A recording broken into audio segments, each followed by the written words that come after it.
భారతీయ పురాతన సంస్కృతి సాంప్రదాయాలైన సంగీత నృత్య కళలను విశ్వవ్యాప్తం చేసి భవిష్యత్ తరాలకు అందించాలని జేఈఓ శ్రీమతి సదా భార్గవి పిలుపునిచ్చారు. తిరుపతిలోని ఎస్వి సంగీత నృత్య కళాశాలలను జేఈఓ అధికారులతో కలిసి పరిశీలించారు.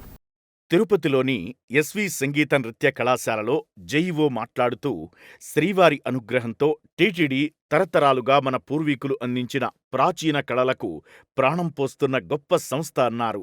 సంగీతం, నృత్యం అతి కష్టమైన, మనస్సుకు దగ్గరగా ఉన్న విద్య అని చెప్పారు. ఎంతో చరిత్ర ఉన్న సంగీత నృత్య కళాశాల విశ్వవిద్యాలయం స్థాయికి చేరుకోవడానికి అధ్యాపకులు, విద్యార్థులు కృషి చేయాలన్నారు. అంతర్జాతీయ స్థాయిలో అద్భుతమైన ప్రదర్శనలు ఇవ్వాలని విద్యార్థులకు పిలుపునిచ్చారు.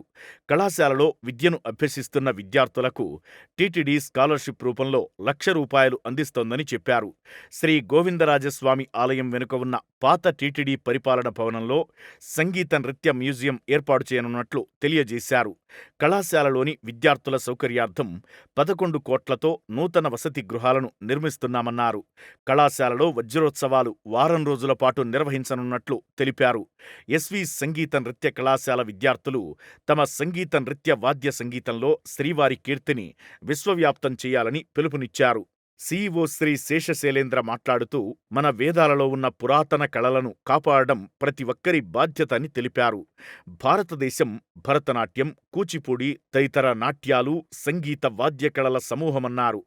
భారతీయ జీవన విధానం మన సంస్కృతిపై ఆధారపడి ఉంటుందని, మన సంస్కృతి సంప్రదాయాలను నిలబెట్టిన సనాతన మహర్షులను స్మరించుకోవడం ప్రతి ఒక్కరి బాధ్యత అన్నారు. కళాశాల స్థాయిలోనే అష్టాదశ ప్రాజెక్టు రావడం గొప్ప విషయమన్నారు. మన వేదాల్లోని సంస్కృతిని కళాకారులు ఏ విధంగా ప్రదర్శించాలి తదితర అంశాలను వివరించారు.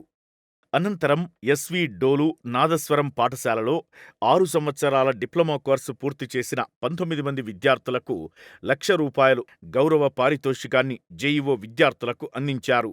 తరువాత విద్యార్థులు ప్రదర్శించిన సాంస్కృతిక కార్యక్రమాలు ఎంతగానో ఆకట్టుకున్నాయి.